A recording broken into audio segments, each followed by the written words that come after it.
जी नमस्कार। आज मेरे साथ हैं बिहार सरकार के उद्योग मंत्री नीतीश मिश्रा जी। हमारे झंझारपुर विधानसभा, मैं झंझारपुर विधानसभा के क्षेत्र से जुड़ा हुआ हूं, इसीलिए मैं हमारे शब्द निकाल रहा हूं। हमारे विधायक नीतीश मिश्रा जी, और मैं जानना चाहूंगा सर से, आज संयोगवश मौका अच्छा है, मुलाकात भी है सर आपसे। आप पर्यटन मंत्री के रूप में एक अच्छा कार्यकाल दिए झंझारपुर के लिए। पर्यटन विभाग को लोग झंझारपुर में या दूसरे जगह भी देखते थे जहां पर्यटन विभाग है, घूमने टहलने का जगह है। प्राय यही कॉन्सेप्ट लोगों में था। 15 मार्च 2024 संभवतः, और उसके बाद 27 फरवरी 2025 तक आप इतना दिन पर्यटन मंत्री के रूप में रहे थे। सर, अब झंझारपुर के परिप्रेक्ष्य में और बिहार के परिप्रेक्ष्य में, दोनों के परिप्रेक्ष्य में, इन कम समय में आप क्या किए जो लोग के जुबान पर अभी पर्यटन घूम रहा है अब तक? देखिए, 11 महीना और 11 महीने में 3 महीना आप निकाल दीजिए लोकसभा चुनाव में जो कोड ऑफ कंडक्ट लगा जी, तो प्रैक्टिकली 8 महीने मिले पर्यटन में काम करने के लिए। और मुझको लगता है कि बिहार का कोई जिला भी मुझसे नहीं छूटा जहां के लिए किसी न किसी योजना की हमने स्वीकृति नहीं दी, चाहे वो धार्मिक पर्यटन के लिए हो या इको टूरिज्म के लिए हो, वाटर टूरिज्म के लिए हो। तो हर एक ढंग से बिहार में असीम संभावनाएं हैं पर्यटन के क्षेत्र में, लेकिन लोग उससे अवगत नहीं थे। उदाहरण अगर मैं आपको बताऊं कि जैसे अगर आप काशी विश्वनाथ मंदिर की ही बात करें, जब उसका कॉरिडोर का निर्माण हुआ तो वो मंदिर सिर्फ आस्था का केंद्र नहीं, पूरी अर्थव्यवस्था पर कितना बड़ा असर वो पड़ रहा है जी। और जितने करोड़ों की संख्या में श्रद्धालु आ रहे हैं, आप उदाहरण स्वरूप अयोध्या धाम आ रहे हैं, बदल गया। हमारे यहाँ बिहार में टाइगर रिजर्व भी है। अगर धर्म से जुड़े हुए आप जगह जाना चाहें तो हर एक प्रमुख धर्म का कुछ ना कुछ प्रमुख स्थान आपको बिहार में दिखता है। नेचर हमारे यहाँ इतना बेहतर है, आप इको टूरिज्म में जा सकते हैं। वाटरफॉल्स है हमारे यहाँ जो लोग जानते नहीं थे कि झरना है जो पहाड़ से पानी गिरते हुए देखेंगे। डैम सब अगर आप देखेंगे, आप रोहतास कैमूर से आप बांका चले जाइए तो वो जो दिखेगा आपको अद्भुत लगता है। अपने ही यहाँ के लोग नहीं समझ पा रहे थे कि बिहार में भी ऐसी ऐसी चीजें हैं। तो मैंने कोशिश ये की कि बिहार के ब्रांड को बनाए, मतलब ब्रांड बिहार टूरिज्म के संदर्भ में लोग जाने, लोकेशंस को जाने, तो राष्ट्रीय स्तर पर उसका प्रचार प्रसार, पब्लिसिटी के लिए हमने हर एक माध्यम चुना। एयरपोर्ट्स पे भी बड़े बड़े साइनेज हमने लगाए, डिजिटल होर्डिंग्स हमने लगाए, बड़े बड़े शहरों में हमने लगाया, सोशल मीडिया के माध्यम से, ओटीटी प्लेटफॉर्म के बहुत सारे एजेंसीज के साथ बात करके हम लोगों ने फिल्म स्वीकृत कराया कि बिहार टूरिज्म पर आप दिखाइए। तो हर एक ढंग से कोशिश की, रोड शोज में गए, बड़े बड़े एग्जीबिशंस में गए, पटना में बहुत बड़ा टूरिज्म का कार्यक्रम हम लोगों ने आयोजित किया। तो पूरी कोशिश की कि बिहार में टूरिज्म भी है, ये लोग समझे। जहां तक आपने झंझारपुर का प्रश्न किया, तो झंझारपुर भी निश्चित तौर पर, झंझारपुर में भी मैंने प्रयास किया और उस प्रयास में कुछ ऐसे जरूर उल्लेखनीय कार्य हुए जो मुझको लगता है कि लोग के मन में था, लेकिन शायद मन में था, हो नहीं पाता, लेकिन सोच नहीं पा रहे थे क्या ऐसे भी हो सकता है। कि जैसे आप देखेंगे कि भारतमाला परियोजना के बाद जो अपना NH 527 जैसे जा रहा है बाबा बिदेश्वर स्थान की तरफ से, जी, तो वो मंदिर सिर्फ एक, मतलब लाखों श्रद्धालुओं का आस्था का केंद्र है ही, साथ ही साथ कनेक्टिविटी अगर आप देखिएगा तो वहां के लोगों के जीविकोपार्जन के लिए भी वो बहुत बड़ा एक स्थान बन सकता है। तो 2 चरणों में पर्यटन विभाग से लगभग 9-9.5 करोड़ की योजना हमने वहां स्वीकृत की।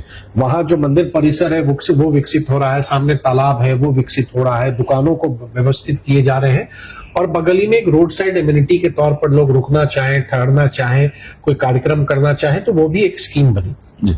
साथ ही साथ झंझारपुर नगर परिषद में आप जाइएगा तो शांतिनाथ महादेव मंदिर, उसको भी उसी भव्यता के साथ एक उसकी योजना की स्वीकृति हुई।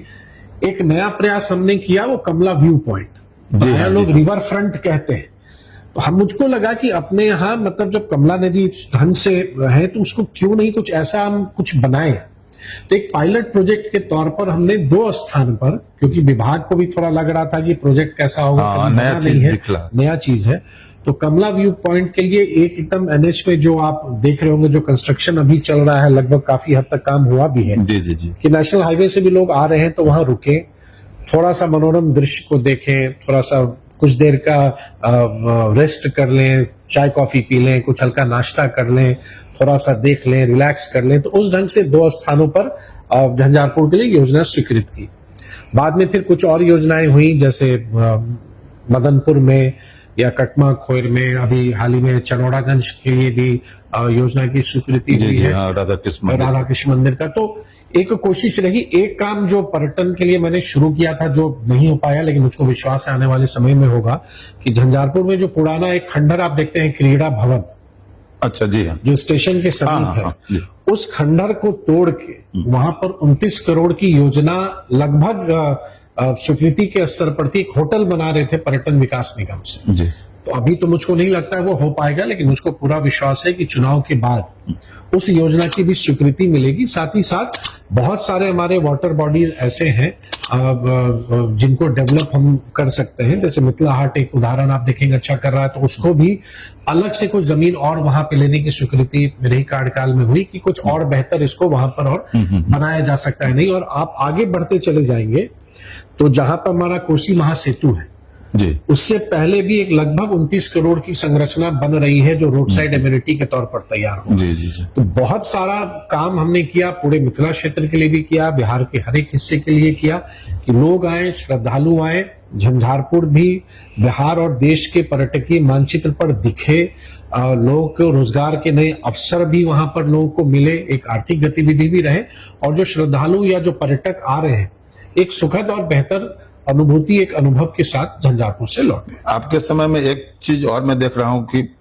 पर्यटन को एनवायरनमेंट से भी जोड़ा जा रहा है, जैसे नरवार का जो कंसेप्ट है वन विभाग, एकदम भले वो आपने ठीक ही कहा, भले वो विभाग अलग है, लेकिन उत्तर बिहार में जहां तक मुझे स्मरण है, या खासतौर से दरभंगा प्रमंडल का पहला बायोडाइवर्सिटी पार्क अपने यहाँ बनने जा रहा है, जो लगभग 16 एकड़ में वो बनेगा, 14 करोड़ की योजना है, जिसको आप इको टूरिज्म में वो एक एकदम अपने आप में वो अलग बनेगा। मतलब कोई सोच नहीं सकता है कि वो आने वाले समय में वो क्या होगा, और पूरे दरभंगा प्रमंडल में वैसा कहीं नहीं है। मुझको तो लगता है उत्तर बिहार में नहीं, एक अररिया में एक जरूर बायोडाइवर्सिटी पार्क है, वहां पर है, लेकिन ये अपने आप में एकदम अलग बनेगा और लोकेशन भी बहुत बढ़िया है। हाँ, मैं वहां गया था तो लोग गए हैं वहां? जी, मैं वहां गया था तो लोग वो पोखर जो है उसके पानी को बड़ा श्रद्धा से देखते हैं, लेकिन वो पूरा गंदगी से चारों बगल नहीं, उसमें इतना सुंदर डिजाइन बन रहा है। उस तालाब के ऊपर चलने का भी एक पूरा प्लेटफॉर्म बनेगा, और आप चाहेंगे तो बीच तालाब पर ऐसे जाके आप घूम सकते हैं। तो बहुत ही खूबसूरत उसका डिजाइन बना है,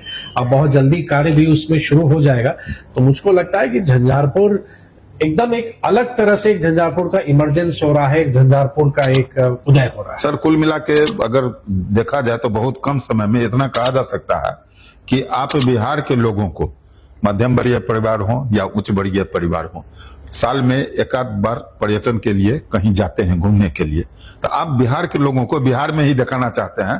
पैसा जो पर्यटन पर बाहर खर्च करो दूसरे राज्यों में, बिहार में एकदम आप एकदम सही, आप पूरे देश को घूमिए, लेकिन अपने राज्य में भी जो जो स्थान है, आपकी जिस चीज में रुचि है, बिहार में आपको सब दिखेगा। जी जी। तो वो आप जाएं और जरूर देखें। और मुझको ये संतुष्टि है कि जो भी समय मुझे मिला पर्यटन मंत्री के तौर पर काम करने का, पटना में पर्यटन घाट जो हमारा गंगा में जो क्रूज चलता है, वहां पे डेवलपमेंट से लेके माँ सीता के पुनौड़ा धाम के मंदिर के योजना की कल्पना करने तक का मुझको अवसर मिला। तो बहुत संतुष्टि होती है कि आपको जो समय मिला आपने उसका एक इस्तेमाल सही किया, और आप अपने राज्य के लिए, अपने लोगों के लिए आप कुछ कर पाए। तो बहुत ही संतुष्टि मुझको मिलती है कि जो भी समय मुझको मिला, लेकिन मुझको लगता है कि एक प्रयास मैंने जरूर किया कि बिहार को टूरिज्म के मैप पर राष्ट्रीय स्तर पर और अंतर्राष्ट्रीय स्तर पर भी स्थापित कर सकता है। यही संतुष्टि झंझारपुर के तमाम जनता को भी मिलती है कि उनके द्वारा चुने गए विधायक पर्यटन विभाग को एक ऐसे मानचित्र पर ले गए कि आने वाले समय में जब कोई भी इस पद को जब धारित करेंगे तो उनको बहुत बड़ा दिखाई पड़ेगा, बहुत बड़ा क्षेत्र दिखाई पड़ेगा। जी धन्यवाद सर, बहुत धन्यवाद। सभी प्रकार की खबरों के लिए आप देखते रहिए बिहार 24 सच से सामना। अगर आपने हमारे चैनल को अब तक सब्सक्राइब नहीं किया तो चैनल को सब्सक्राइब करें, लाइक करें और शेयर करना ना भूलें।